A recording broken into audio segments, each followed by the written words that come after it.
আপুনি চাই আছে নিউজ 18 অসম নৰ্থ ইষ্ট এয়া গুড মৰ্নিং 18 মই জয়ন্ত মাধৱ গোস্বামী আৰু গুড মৰ্নিং 18ত আমি আৰম্ভণিতে জনাব বিহাৰৰ ৰাজনীতিৰ খবৰ আজি বিহাৰৰ জেডিইউ আৰু আৰজেডিৰ চৰকাৰৰ নতুন মুখ্যমন্ত্ৰী ৰূপে শপত গ্ৰহণ কৰিব নীতিশ কুমাৰে অষ্টমবাৰৰ বাবে আজি বিয়লি 4 বজাত মুখ্যমন্ত্ৰী ৰূপে শপত গ্ৰহণ কৰিব নীতিশ কুমাৰে আৰু ইপিনে উপমুখ্যমন্ত্ৰী হ'ব আৰজেডিৰ সভাপতি তেজস্বী যাদৱ মঙ্গলবাৰে বিজেপিৰ সংগ ত্যাগ কৰি জেডিইউ আৰু আৰজেডিয়ে 160 জন বিধায়কৰ সমৰ্থন পত্ৰ দাখিল কৰিছিল ৰাজ্যপালক বিজেপিৰ বিৰুদ্ধে ক্ষোভ উজাৰি মিত্ৰতা ভংগ কৰি পদত্যাগ কৰিলে জেডিইউ নেতা তথা বিহাৰৰ মুখ্যমন্ত্ৰী নীতিশ কুমাৰে ইয়াৰ লগে লগে পতন ঘটিল বিজেপিৰে মিত্ৰতা কৰি গঠন কৰা নীতিশ কুমাৰ চৰকাৰৰ বিগত কিছু মাহ ধৰি বিভিন্ন ইস্যুত সংঘাতৰ সৃষ্টি হৈছিল জেডিইউ আৰু বিজেপিৰ মাজত এই সংঘাতে চূড়ান্ত ৰূপ ধাৰণ কৰাত মিত্ৰতা ভংগৰ সিদ্ধান্ত লয় জেডিইউৱে কালি ৰাজ্যপালক সাক্ষাৎ কৰি পদত্যাগ পত্ৰ দাখিল কৰে নীতিশ কুমাৰে বিজেপিৰ সংগ ত্যাগ কৰি পদত্যাগ কৰিলে নীতিশ কুমাৰে আজি অষ্টমবাৰৰ বাবে পুনৰবাৰ মুখ্যমন্ত্ৰীৰ গাদীত অধিষ্ঠিত হ'ব নীতিশ কুমাৰ আৰু বিহাৰত যেন মিছন লোটাছ ব্যৰ্থ হ'ল অভিযোগ উত্থাপন হৈছিল যে নীতিশ কুমাৰক গাদীচ্যুত কৰাৰ এক অভিযোগ উত্থাপন হৈছিল বিজেপিৰ বিৰুদ্ধে আৰু এই ষড়যন্ত্ৰ অৱশেষত ব্যৰ্থ হ'ল বিজেপিৰ প্ৰথম 2000 চনতে মুখ্যমন্ত্ৰী ৰূপে শপত গ্ৰহণ কৰিছিল নীতিশ কুমাৰে মাত্ৰ এসপ্তাহৰ বাবে মুখ্যমন্ত্ৰী আছিল নীতিশ কুমাৰ সংখ্যাগৰিষ্ঠতা প্ৰমাণ কৰিব নোৱাৰাৰ বাবে মাত্ৰ এসপ্তাহৰ বাবে মুখ্যমন্ত্ৰী হৈছিল তাৰ পিছত 2005 চনত দ্বিতীয়বাৰৰ বাবে মুখ্যমন্ত্ৰী হৈছিল তেওঁ 2010 চনত তৃতীয়বাৰৰ বাবে মুখ্যমন্ত্ৰী হৈছিল 2014 চনত নীতিশ কুমাৰে তেওঁৰ পদৰ পৰা পদত্যাগ কৰিছিল আৰু 2015 চনৰ ফেব্ৰুৱাৰীত পুনৰ ৰাজ্যখনৰ মুখ্যমন্ত্ৰী হিচাপে উভতি আহে নীতিশ কুমাৰ চতুৰ্থবাৰৰ বাবে শপত গ্ৰহণ কৰে নীতিশ কুমাৰে 2015 চনৰ নৱেম্বৰত নীতিশ কুমাৰে বিধানসভা নিৰ্বাচনত মহাগঠবন্ধনত জয়ী হোৱাৰ পিছত পঞ্চমবাৰৰ বাবে বিহাৰৰ মুখ্যমন্ত্ৰী হিচাপে শপত গ্ৰহণ কৰে 2017 চনৰ জুলাইত নীতিশ কুমাৰে মহাগঠবন্ধনৰ পৰা ওলাই আহিছিল আৰু এনডিএক সমৰ্থন কৰিছিল তাৰ পিছত তেওঁ ষষ্ঠবাৰৰ বাবে বিহাৰৰ মুখ্যমন্ত্ৰী হিচাপে শপত গ্ৰহণ কৰিছিল আৰু 2020 চনত অৰ্থাৎ বিগত বিধানসভা নিৰ্বাচনত জেডিইউৱে বিহাৰৰ বিধানসভা নিৰ্বাচনৰ এনডিএৰ সমৰ্থনত যুঁজ দিছিল আৰু তাৰ পিছতে সপ্তমবাৰৰ বাবে বিহাৰৰ মুখ্যমন্ত্ৰী হিচাপে শপত গ্ৰহণ কৰিছিল কিন্তু বিজেপিৰ সৈতে মধু চন্দ্ৰিকাৰ অৱসান ঘটাই কালি পদত্যাগ কৰি এতিয়া আৰজেডিৰ সৈতে পুনৰবাৰ মুখ্যমন্ত্ৰীৰ গাদীত বহিবলৈ সাজু হৈছে নীতিশ কুমাৰ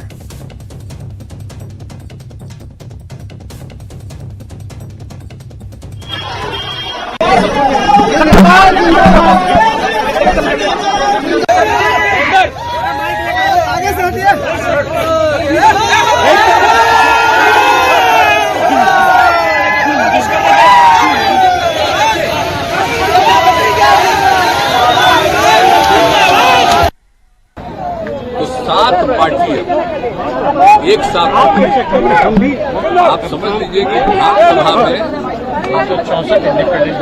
164 और इसके अलावा एक इंडिपेंडेंट हम लोगों के साथ 7 पार्टी और एक अकेला इंडिपेंडेंट और हम लोग जो उधर थे उनसे हम लोगों ने रास्ता आज समाप्त कर लिया और हम लोग एक साथ मिल करके हम 7 पार्टियों ने जो हम लोगों का महागठबंधन है हम मिल करके आगे काम करेंगे सेवा करेंगे और इसी सिलसिले में 7 पार्टी के सभी विधायक दल के जितने सब नेता हैं सब लोग मिल करके और जितने विधायक सारे मतलब 7 पार्टियों का और एक इंडिपेंडेंट सभी लोगों का दस्तखत भी दे दिया गया है और बातचीत भी इतने दिन से हो रही थी कि अब एक साथ हम लोग हैं हो जाए तो इसी के लिए तो समाजवादी लोग हैं हमारे पुरखों की जो विरासत है वो कोई और ले जाएगा क्या ये हमारे पास रहेगा तो इसलिए माननीय मुख्यमंत्री जी को धन्यवाद देते हैं हम अपने पार्टी के राष्ट्रीय अध्यक्ष आदरणीय लालू जी को धन्यवाद देते हैं कि बीमार अवस्था में भी जो है जो उनका भी जो निर्णय है क्योंकि राष्ट्रीय अध्यक्ष है उनके पास जब प्रस्ताव गया तो उनसे जब हम लोगों ने बात की पार्टी के लोगों ने बात की क्योंकि हर एक लोग बिहार की जनता हमारे पार्टी के वर्कर हमारे पार्टी के विधायक सब लोग चाहते थे कि जो किसी भी तरीके से भाजपा का जो एजेंडा है उसको बिहार में नहीं चलने देना है और लालू जी को तो आप जानते ही हैं, आडवाणी जी के रथ को रोका था, किसी भी कीमत में ना झुकने को तैयार है, ना डरने वाले हैं। जो उनकी विचारधारा है उसकी लड़ाई लड़े। ये हमारे नेता और प्रदेश अध्यक्ष तय करेंगे क्या बोलना है, नहीं बोलना है। अभी हम लोग को नहीं बोलना। ऐसा है कि हम तो आते रहे हैं, जाते रहे हैं और हम तो लगातार आते रहे, इसलिए कोई नई बात नहीं है। जो पॉलिटिकल डेवलपमेंट बिहार के अंदर हो रहा है, क्या हो रहा है, सब महागठबंधन अपनी पॉलिसी को तय करेगा। अभी जो बिहार के हालात हैं उस पर हम लोग बातचीत करने के लिए बीजेपी की जो हरकत है पूरे देश में, उससे अभी कुछ कहा नहीं जा सकता है। लेकिन जो हम लोगों के खास करके विपक्ष की जो माने आपस में जो जिस तरह से सरकार के बारे में समझ बन रही है, तो उसके साथ अभी हम लोग हैं। लेकिन बीजेपी क्या कहता है उसे हम लोग को कोई, अब जेडीयू के विधायकों को तोड़ने की कोशिश करना बेकार था। जेडीयू का कोई विधायक टूटता नहीं है। आदरणीय नीतीश कुमार का जो भी विधायक को कोई टूटने वाला नहीं है। सर, अगर आरजेडी के साथ जाने का फैसला है तो आप लोग को कोई इतराज नहीं है? जो हमारे नेता फैसला करेंगे हम वही करेंगे। আৰু এনেদৰে যথেষ্ট আকৰ্ষণীয় হৈ উঠিছে বিহাৰৰ ৰাজনীতি। আজি পুনৰবাৰ মুখ্যমন্ত্ৰীৰ গাদীত অধিষ্ঠিত হ'ব নীতিশ কুমাৰ। বিহাৰৰ ৰাজনীতিৰ প্ৰতিটো খবৰ আমি আপোনালোকক জনাই যাম। আহিছোঁ পৰৱৰ্তী খবৰলৈ। নগাঁৱৰ ৰাজপথত জ্বলিল এম্বুলেন্স। ধিং নগাঁও সংযোগী পথত জ্বলিল 108 এম্বুলেন্স। কথম্পি প্ৰাণ ৰক্ষা পৰে এম্বুলেন্সখনৰ চালকৰ। ৰোগী থৈ উভতি অহাৰ সময়ত এই অগ্নিকাণ্ডৰ ঘটনা সংঘটিত হয়। ঘটনাস্থলীত উপস্থিত হয় আৰক্ষী আৰু অগ্নি নিৰ্বাপক বাহিনী। ইতিমধ্যে অগ্নি নিৰ্বাপক বাহিনীয়ে নিৰ্বাপন কৰে জুই। বৰ্তমানলৈকে জানিব পৰা হোৱা নাই এই অগ্নিকাণ্ডৰ কাৰণ। নগাঁৱৰ ৰাজপথত এনেদৰে দপদপাই জ্বলি উঠিল এম্বুলেন্স এখন। ধিং নগাঁও সংযোগী পথত 108 এম্বুলেন্সত অগ্নিকাণ্ডৰ সূত্ৰপাত হয়। এক আতংকময় পৰিৱেশে বিৰাজ কৰে। কথম্পি প্ৰাণ ৰক্ষা পৰে এম্বুলেন্সখনৰ চালকৰ আৰু সৌভাগ্যবশতঃ ৰোগীক থৈ উভতি অহাৰ পথত এই অগ্নিকাণ্ডৰ ঘটনা সংঘটিত হৈছে। মুহূৰ্তৰ ভিতৰতে জ্বলি চাৰখাৰ হৈ গৈছে 108 এম্বুলেন্সখন। ইতিমধ্যে অগ্নি নিৰ্বাপক বাহিনীয়ে নিৰ্বাপন কৰে জুই, কিন্তু এতিয়াও জানিব পৰা হোৱা নাই এই অগ্নিকাণ্ডৰ কাৰণ। কথম্পি চালকজনে প্ৰাণ ৰক্ষা কৰিবলৈ সক্ষম হয়। নিশাৰ ভাগত এই অঘটন সংঘটিত হয়। ৰোগী থৈ উভতি অহাৰ সময়ত অগ্নিকাণ্ডৰ সূত্ৰপাত ঘটে 108 এম্বুলেন্সখনত আৰু তাৰ পিছতে এক আতংকময় পৰিৱেশ। খবৰ দিয়া হয় অগ্নি নিৰ্বাপক বাহিনীক। ঘটনাস্থলীত অগ্নি নিৰ্বাপক বাহিনী উপস্থিত হৈ জুই নিৰ্বাপন কৰে, কিন্তু ইতিমধ্যে জ্বলি চাৰখাৰ হৈ যায় 108 এম্বুলেন্সখন।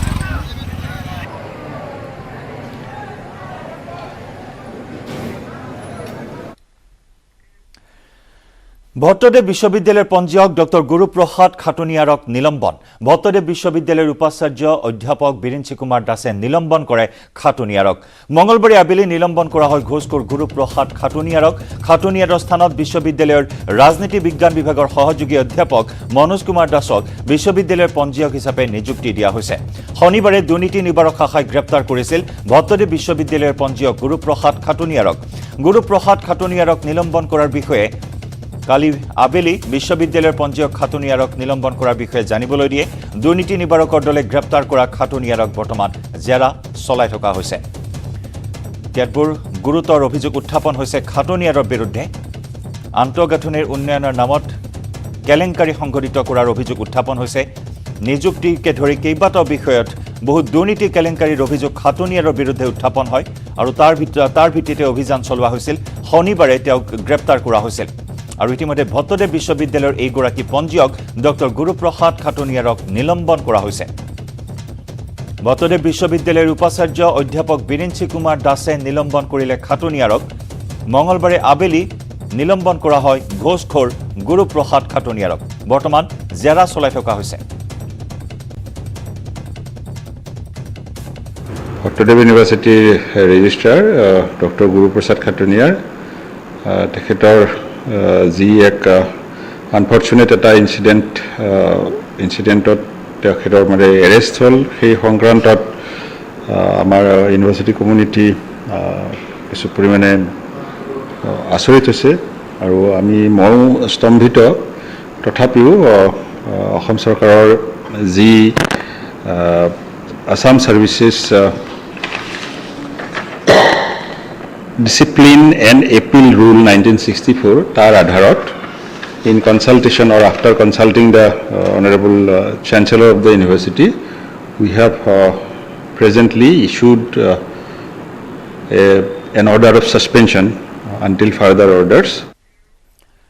নিজেই আইন প্ৰস্তুত কৰা জনপ্ৰতিনিধিয়ে ভাঙে নিয়ম ৰাজ্য চৰকাৰৰ দায়িত্বশীল বিধায়ক তথা ৰাজ্যিক বিজেপিৰ সভাপতি ভৱেশ কলিতাৰ কাণ্ডত এতিয়া হতবাক হৈছে ৰাজ্যবাসী যান বাহন আইন ভৰিৰে মোহাৰি ৰাজ্যিক বিজেপিৰ সভাপতিয়ে কৰিলে বাইক ৰেলী ভৱেশ কলিতাৰ নেতৃত্বত হোৱা এই বাইক ৰেলীত 2 শতাধিক বাইকৰ অধিকাংশ বাইক আৰোহীৰে মূৰত নাছিল হেলমেট ৰজাঘৰীয়া বুলি ৰঙিয়াৰ যান বাহন আৰক্ষীৰ গুৰুত্ব নিদিলে আৰক্ষীৰ সন্মুখতে যান বাহন আইন ভৰিৰে মোহাৰি বাইক ৰেলী কৰিলে ভৱেশ কলিতা বাহিনীয়ে আৰু এয়াই হৈছে আমাৰ শাসন ব্যৱস্থা সাধাৰণ লোকে হেলমেট পৰিধান নকৰিলে হাজাৰ টকীয়া জৰিমনা ভৰিব লাগে কিন্তু বিধায়ক তথা ৰজাঘৰীয়া হোৱাৰ বাবে যান বাহন আৰক্ষীয়ে এৰি দিয়ে এওঁলোকক ভৱেশ কলিতাৰ গৃহ সমষ্টিত মঙলবাৰে আজাদী কা অমৃত মহোৎসৱৰ লগত সংগতি ৰাখি উলিওৱা হয় এই বাইক ৰেলী ৰেলীৰ সময়ছোৱাত কিছু সময়ৰ বাবে বন্ধ কৰি দিয়া হয় 31 নম্বৰ ৰাষ্ট্ৰীয় ঘাইপথ আৰু যাৰ বাবে সাধাৰণ জনতা বহু সময় ধৰি ৰৈ থাকিবলগীয়া হয় ব্যতিব্যস্ত হ'বলগীয়া হয় এখন বাইকত দুগৰাকীকৈ বাইকে বহি হেলমেট অবিহনে ৰঙিয়া নগৰৰ মূল পথসমূহেৰে ৰেলী উলিওৱাৰ পিছতো ৰঙিয়া আৰক্ষীয়ে ধৃতৰাষ্ট্ৰৰ দৰে চাই থাকিল ৰঙিয়াৰ সেপ্তিৰ জলসিঞ্চন বিভাগৰ পৰিদৰ্শন বঙলাৰ পৰা এই বাইক ৰেলীয়ে যান বাহন আইন ভংগ কৰাৰ পিছত প্ৰশ্ন উঠিছে আইন কেৱল সাধাৰণ লোকৰ বাবেহে নেকি বিধায়ক মন্ত্ৰীৰ বাবে বেলেগ আইন আছে নেকি কি কাৰণত ৰঙিয়াৰ যান বাহন আৰক্ষীয়ে জনপ্ৰতিনিধিৰ পদলেহন কৰি নীৰৱে চাই থাকিল সকলো ঘটনা সাধাৰণ নাগৰিকে যদি হেলমেট পৰিধান নকৰাকৈ বাইক চলাই তেতিয়া ফাইন কাটিব নে ৰঙিয়া আৰক্ষীয়ে ৰঙিয়া যান বাহন আৰক্ষীৰ একপক্ষীয় ভূমিকাক লৈ এতিয়া সমালোচিত হৈছে সংবাদ মাধ্যমত থকা ভিডিঅ'ৰ সহায়ত এতিয়াও ব্যৱস্থা ল'ব পাৰিবনে যিসকলে বাইক চলাওঁতে হেলমেট পৰিধান কৰা নাছিল ৰাইজৰ প্ৰশ্নৰ উত্তৰ দিব লাগিব ৰঙিয়াৰ যান বাহন আৰক্ষীৰ শীৰ্ষ বিষয়াসকলে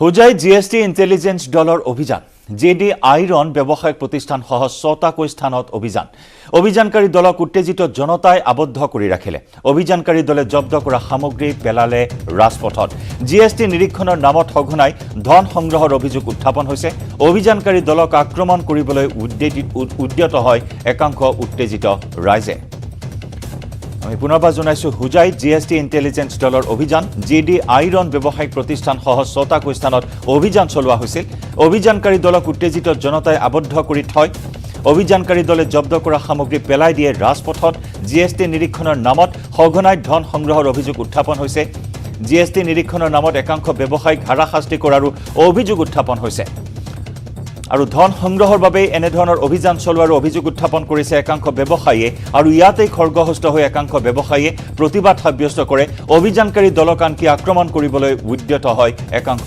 ৰাইজে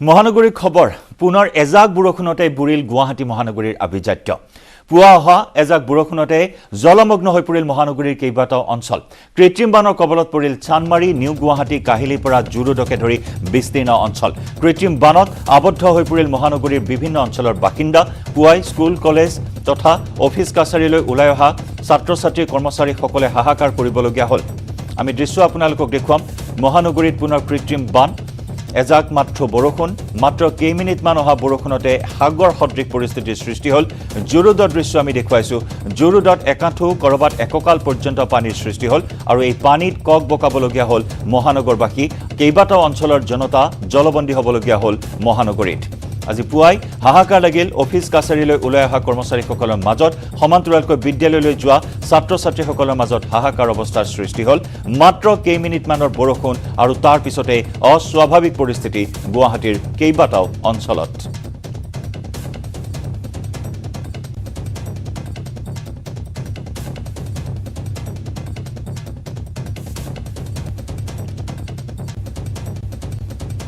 আমি জোৰদৰ দৃশ্য আপোনাক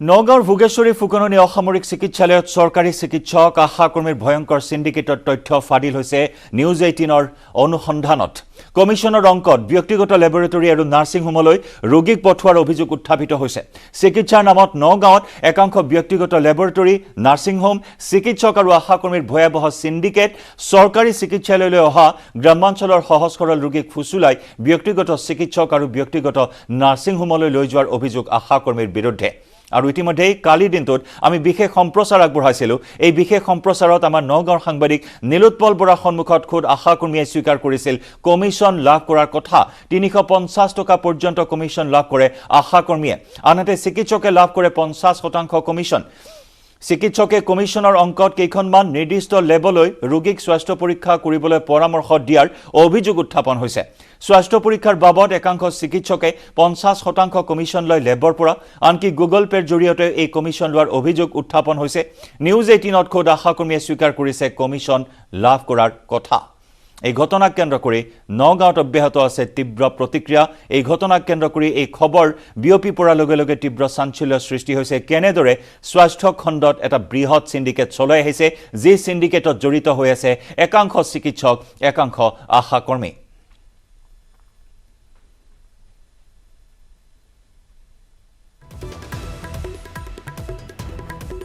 পৰীক্ষা কৰিবলৈ আহিছে আপুনি চিকিৎসকক দেখুৱাবলৈ আহিছে কোন চিকিৎসকক দেখুৱাইছে ডিকে বৰা ছাৰৰ ওচৰত আহিছোঁ দেখুৱাবলৈ ডিকে বৰা ডিকে ডক্টৰ ব্ৰিঞ্চি কোন ডিকে বৰা দিলীপ কুমাৰ বৰা আপোনালোক ইয়াত দেখুৱাবলৈ আহিছে নেকি দেখুৱাবলৈ আহিছে কাক দেখুৱাবলৈ আহিছে কৃষ্ণ বৰা আল্ট্ৰাচাউণ্ড কৰাবলৈ আহিছে আল্ট্ৰাচাউণ্ড ক'ৰ পৰা আহিছে ননগৰ বুজিছোঁ কোন ডক্টৰ দেখুৱাইছিলে কৃষ্ণ বৰা ক'ত বহে চিভিলত দুধনৈত আজাদী কা অমৃত মহোৎসৱ উপলক্ষে বিশাল সজাগতা ৰেলী সমগ্ৰ দেশত উদযাপিত হৈ থকা আজাদী কা অমৃত মহোৎসৱৰ অংশ স্বৰূপে প্ৰধানমন্ত্ৰী নৰেন্দ্ৰ মোদীৰ হৰ ঘৰ ত্ৰিৰংগা শীৰ্ষক আহ্বানৰ প্ৰতি সঁহাৰি জনাই দুধনৈ ৰাজচক্ৰ বিষয়াৰ কাৰ্যালয়ৰ উদ্যোগত দুধনৈ ৰাজহুৱা খেলপথাৰৰ পৰা এক সজাগতা ৰেলী উলিওৱা হয় দুধনৈস্থিত 152 নম্বৰ CRPF বাহিনী অসম ৰাজ্যিক গ্ৰামীণ জীৱিকা অভিযান কুশধোৱা জনজাতি উন্নয়ন খণ্ডৰ সহযোগত দুধনৈ চহৰত উলিওৱা হয় এই সজাগতা ৰেলী এই ৰেলীত কেইবাটাও আত্মসহায়ক গোটৰ মহিলা স্থানীয় ৰাইজ CRPFৰ জোৱানেও অংশগ্ৰহণ কৰে দুধনৈ ৰাজচক্ৰৰ অন্তৰ্গত আমি ৰাইজক আহ্বান জনালোঁ যিটোত প্ৰমুখ্যে আমাৰ 152 বেটেলিয়ন CRPF যিটো দুধনৈত ষ্টেচন আছে লগতে আমাৰ আসাম ষ্টেট ৰুৰেল লাইভলিহুড মিছনৰ যিসকল সেল্ফ হেল্প গ্ৰুপ আছে যিসকলে এইকেইদিন আমাৰ দেখিছে আপোনালোকে দুধনৈ টাউনত বহু ঠাইত ফ্লেগৰ মানে বুথ ওপেন আপ কৰিছে তেখেতসকলৰ আইমাতৃসকল আছে ভালে সংখ্যক আইমাতৃসকল আছে তাতে আমাৰ ৰাভা হাছং চাৰিটা শাখিত পৰিষদৰ যিসকল প্ৰমুখ্যে EM আৰু বিষয় কাৰ্য মানে আমাৰ বিষয়াসকল সকলোৱে আমাৰ এই যিটো আমাৰ ৰাজ্য চক্ৰৰ ফালৰ পৰা আমি যোনটো এটা আহ্বান জনাইছিলোঁ যোগদান কৰিবলৈ এই সজাগতা সভাত সকলোৱে ধুনীয়াকৈ পাৰ্টিচিপেট কৰিছে আৰু আমি আশা কৰিছোঁ যে যিটো আমাৰ আহি আছে সোমবাৰলৈ আমাৰ যি ইণ্ডিপেণ্ডেন্স ডে আহি আছে সকলো ৰাইজে নিয়ম নীতি মানি শান্তিপূৰ্ণভাৱে পালন কৰে বুলি আমাৰ সেইটোৱে প্ৰচেষ্টা আছে যে এই সজাগতা আৰু এনেদৰে এতিয়া সমাগত স্বাধীনতা দিৱসক লৈ চৌদিশে চলিছে আজাদী কা অমৃত মহোৎসৱ উদযাপনৰ প্ৰস্তুতি স্বাধীনতা দিৱস উপলক্ষে আলোকসজ্জাৰে উজ্বলাই তোলা হৈছে শিৱসাগৰৰ ঐতিহাসিক ৰংঘৰ ত্ৰিৰংগা পতাকাৰ ৰঙেৰে উজ্বলিছে ৰংঘৰ ৭৫ সংখ্যক স্বাধীনতা দিৱসৰ প্ৰতি লক্ষ্য ৰাখি এই পদক্ষেপ গ্ৰহণ কৰিছে কেন্দ্ৰীয় পুৰাতত্ব বিভাগে আমি দেখুৱাইছোঁ এই ৰঙীন দৃশ্য ত্ৰিৰংগাৰ ৰঙেৰে উদ্ভাসিত হৈ উঠিছে ৰংঘৰ আজাদী কা অমৃত মহোৎসৱৰ প্ৰস্তুতি এতিয়া চৌদিশে চলিছে স্বাধীনতা দিৱস উপলক্ষে এনেদৰে আলোকসজ্জাৰে উজ্বলাই তোলা হৈছে শিৱসাগৰৰ ঐতিহাসিক ৰংঘৰ ত্ৰিৰংগা পতাকাৰ ৰঙেৰে উজ্বলিছে ৰংঘৰ ৭৫ সংখ্যক স্বাধীনতা দিৱসৰ প্ৰতি লক্ষ্য ৰাখি এই পদক্ষেপ গ্ৰহণ কৰে কেন্দ্ৰীয় পুৰাতত্ব বিভাগে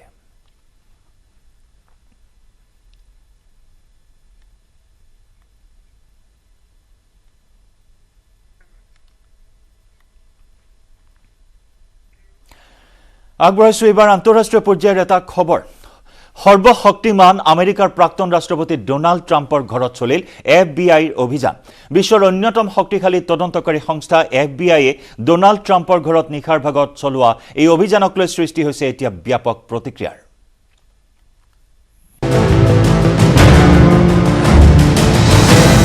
FBI নজৰত আমেৰিকাৰ প্ৰাক্তন ৰাষ্ট্ৰপতি ডোনাল্ড ট্ৰাম্প। ডোনাল্ড ট্ৰাম্পৰ প্ৰসাদোপম অট্টালিকাত FBI তালাচী। সৌসিদিনালৈকে যাৰ আঙুলিৰ ধাৰত চলিছিল তাৰেই ঘৰত তালাচী চলালে বিশ্বৰ অন্যতম শক্তিশালী তদন্তকাৰী সংস্থা FBI। ডোনাল্ড ট্ৰাম্পৰ ফ্লৰিডাস্থিত প্ৰসাদোপম অট্টালিকা মাৰ-এ-লাগোত সোমবাৰে নিশা অভিযান চলালে FBIৰ এটা বৃহৎ দলে। FBIৰ অভিযানৰ সময়ত ফ্লৰিডাৰ বাসগৃহত ডোনাল্ড ট্ৰাম্প নাছিল। পুত্ৰ এৰিক ট্ৰাম্পে খবৰ দিয়াৰ পিছতে প্ৰাক্তন ৰাষ্ট্ৰপতিগৰাকীয়ে FBIৰ অভিযানৰ কথা নিজে প্ৰকাশ কৰি ক'লে তেওঁৰ ফ্লৰিডাৰ সম্পত্তি বৰ্তমান FBIৰ দখলত। লগতে ট্ৰাম্পে ক'লে এয়া বিচাৰযোগ্য ব্যৱহাৰ। ট্ৰাম্পৰ বাসগৃহত তালাচী চলোৱাৰ খবৰ প্ৰকাশ হোৱাৰ লগে লগে শ শ ট্ৰাম্প অনুৰাগীয়ে মাৰ-এ-লাগোৰ সন্মুখত FBIৰ বিৰুদ্ধে প্ৰতিবাদ সাব্যস্ত কৰে। প্ৰাক্তন ৰাষ্ট্ৰপতিগৰাকীৰ বাসগৃহত চলোৱা তালাচী সম্পৰ্কত FBI কোনো তথ্য প্ৰকাশ কৰা নাই। কোনো তথ্য প্ৰকাশ কৰা নাই আমেৰিকাৰ ন্যায় বিভাগেও। লক্ষণীয়ভাৱে এই অভিযান ৰাষ্ট্ৰপতিৰ তথ্য তালিকাত ডোনাল্ড ট্ৰাম্পৰ ফ্লৰিডাৰ সম্পত্তি সম্পৰ্কীয় তথ্য নোহোৱা কৰাৰ বাবে আমেৰিকাৰ ন্যায় বিভাগৰ তদন্তৰ অংশ হ'ব পাৰে বুলি আশা কৰা হৈছে। আমেৰিকাৰ এগৰাকী প্ৰাক্তন ৰাষ্ট্ৰপতিৰ বাসগৃহত চলা FBIৰ তালাচী দেশখনৰ লগতে সমগ্ৰ বিশ্বতে চৰ্চিত হৈছে। News desk report, news 18 Assam north east.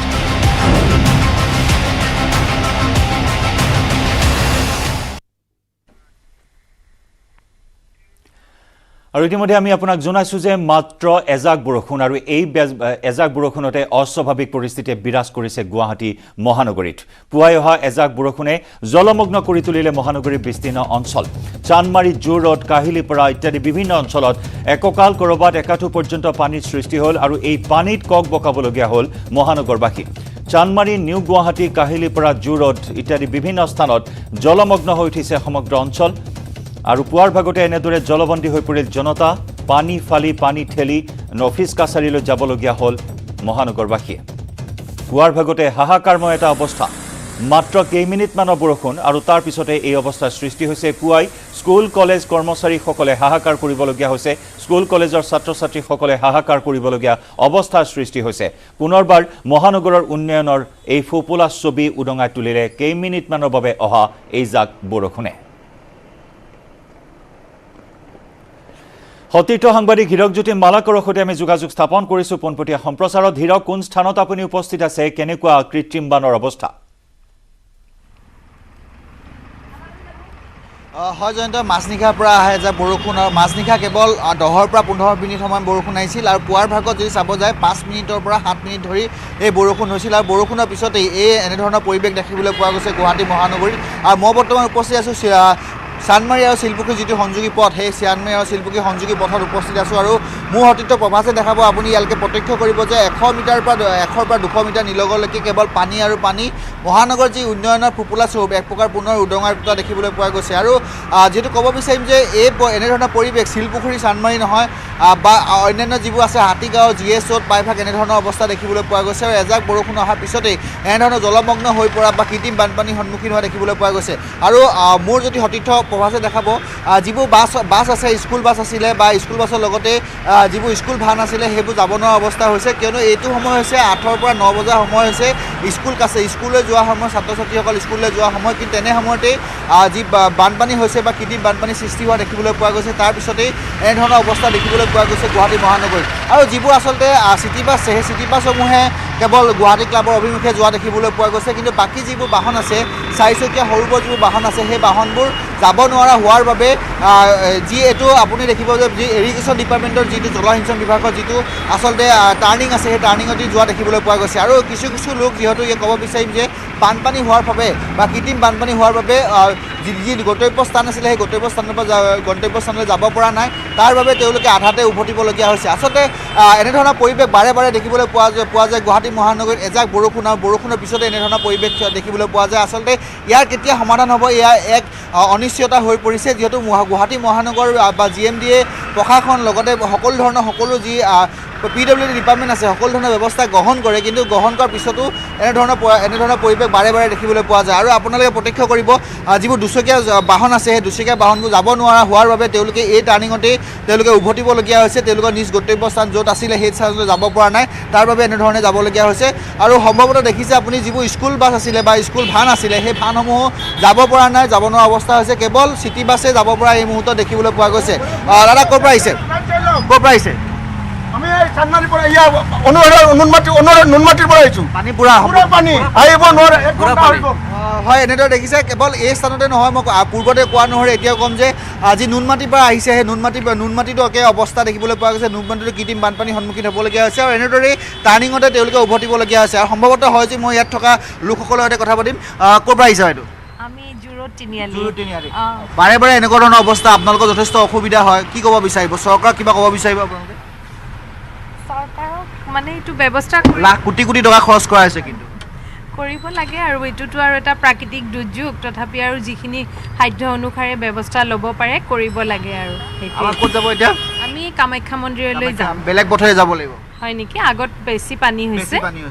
ঠিক আছে বাৰু, ধন্যবাদ জ্ঞাপন কৰিছোঁ। আৰু এনেদৰে দেখিছে আপোনালোকে যিসকলে আচলতে যিকোনো স্থানলৈ বা গন্তব্য স্থানলৈ যাবলৈ ওলাইছিল তেওঁলোকে অন্য বিকল্প পথেদি যাবলগীয়া হৈছে, কিয়নো ইয়াত আপুনি চাব যে গুৱাহাটী ক্লাবলৈকে যিটো পথ সংযোগী পথ আছে সেই পথটো পানী আৰু পানী, কেৱল সেই পানীৰ বাবে তেওঁলোকে যাব পৰা নাই, তেওঁলোকে বিকল্প পথেৰে যাবলগীয়া আছে। আৰু মই ক'ব বিচাৰিম যে ৰাজগড়ৰ যি উপপথসমূহ আছে সেই উপপথসমূহো একে অৱস্থা দেখিবলৈ পোৱা গৈছে। উপপথসমূহো পানীৰে উপচি পৰিছে, তাৰ বাবে যিবোৰ স্কুলীয়া ছাত্ৰ ছাত্ৰী অহা যোৱা কৰিব পৰা নাই বা যি অফিচ কাছাৰীলৈ যোৱা সময়ত যিবোৰ অফিচ কাছাৰীলৈ যোৱা লোক সেই লোকসকলে যাবলৈ পৰা দেখিবলৈ পোৱা নাই। আচলতে কোটি কোটি টকা খৰচ কৰা হয়, কিন্তু কোটি কোটি টকা খৰচ কৰাৰ পিছতো এনেধৰণৰ ফোপোলা স্বৰূপ দেখিবলৈ পোৱা গৈছে গুৱাহাটী মহানগৰ উন্নয়ন বিভাগৰ।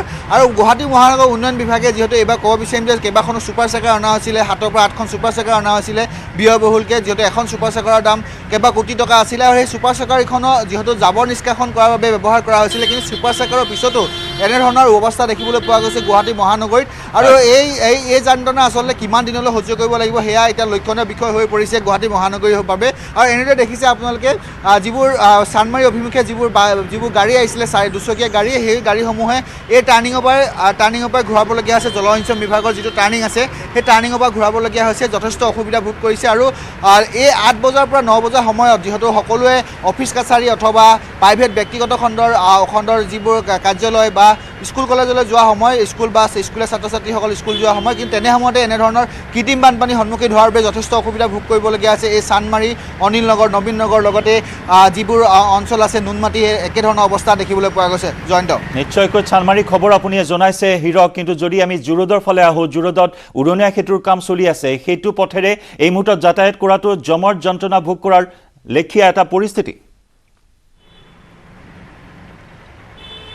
নিশ্চয়কৈ, যিহেতু জুৰোডত এখন নৱনিৰ্মিত উৰণীয়া সেতুৰ কাম চলি আছে, যিহেতু দীৰ্ঘদিনৰ পৰা আজিৰ পৰা 4-5 মাহ ধৰি এই উৰণীয়া সেতুখনৰ কাম চলি আছে, তাৰ বাবে সেই পথটোদি যাবলৈ যথেষ্ট অসুবিধা ভোগ কৰিছে। আমি যি সময়ত আহিছিলোঁ আচলতে সেই সময়ত দেখিবলৈ পোৱা গ'ল যে সেই ৰ'দতো একেধৰণৰ পৰিৱেশ দেখিবলৈ পোৱা গৈছে, অৰ্থাৎ বানপানী হোৱা নাই যদিও যান জঁটৰ সমস্যা দেখিবলৈ পোৱা গৈছে, কিয়নো কিছুসংখ্যক লোক তেওঁলোকে এই টাৰ্ণিংটোদি ঘূৰি জুৰোডেদি অৰ্থাৎ GS ৰোডেদি হৈ যোৱা দেখিবলৈ পোৱা গৈছে, তাৰ বাবে যথেষ্ট যান জঁটৰ সন্মুখীন হোৱা দেখিবলৈ পোৱা গৈছে। আৰু এই মুহূৰ্তত দেখিছে আপোনালোকে এই পৰিৱেশ আচলতে শিলপুখুৰী বা চানমাৰীৰ পৰা শিলপুখুৰী সংযোগী যিটো পথটো আছে সেই পথৰ এই পৰিৱেশ দেখিবলৈ পোৱা গৈছে। আৰু কৃত্ৰিম বানপানীৰ ফলত ডুব যোৱা দেখিবলৈ পোৱা গৈছে গুৱাহাটী মহানগৰী এই পথটো। আৰু নুনমাটি লগতে GS ৰোড একেধৰণৰ পৰিৱেশ দেখিবলৈ পোৱা গৈছে। হাতীগাঁৱতো একেধৰণৰ পৰিৱেশ দেখিবলৈ পোৱা গৈছে। কেৱল চিটি বাছসমূহ যিসমূহ আছে সেই চিটি বাছসমূহো এনেদৰে যোৱা দেখিবলৈ পোৱা গৈছে। বাকী কোনো ধৰণৰ সৰু বৰ বাহন যোৱা এই মুহূৰ্তলৈকে দেখিবলৈ পোৱা নাই, যাৰ ফলত যথেষ্ট অসুবিধা বোধ কৰিবলগীয়া হৈছে সাধাৰণ ৰাইজে। আৰু কিছুসংখ্যক স্কুলীয়া যি বাছ আছে বা স্কুলীয়া যি ভান আছে সেই ভানসমূহো ইয়াৰ পৰা তেওঁলোকে ঘূৰি গৈছে তেওঁলোকে হয়তো আজি স্কুল যোৱাৰ পৰা বিৰত থাকিব লাগিব কিন্তু এনেধৰণৰ পৰিৱেশ নেতা মন্ত্ৰীৰ প্ৰতিশ্ৰুতি আৰু এই নেতা মন্ত্ৰীৰ প্ৰতিশ্ৰুতি কিমান অসাৰ এজাক বৰষুণে পুনৰবাৰ প্ৰমাণিত কৰিছে হিৰক এই মুহূৰ্তত বিদায় জনাম আমি পৰৱৰ্তী বুলেটিনত অন্য এটা স্থানৰ পৰা আপোনাৰ সৈতে সংযুক্ত হ'ম আৰু দেখুৱাম গুৱাহাটী মহানগৰীত কৃত্ৰিম বানত কি পৰিস্থিতিৰ সৃষ্টি হয় এটা অভাৱনীয় পৰিস্থিতি কেনেকুৱা দুৰ্যোগৰ সন্মুখীন হ'বলগীয়া হয় কৃত্ৰিম বানত কক বকাবলগীয়া হয় মহানগৰবাসীয়ে 5-7 মিনিটৰ এটা বৰষুণ পুৱাৰ ভাগত অহা আৰু এই বৰষুণত এনেদৰে এতিয়া অস্বাভাৱিক পৰিস্থিতিয়ে বিৰাজ কৰিছে মহানগৰীৰ কেইবাটাও স্থানত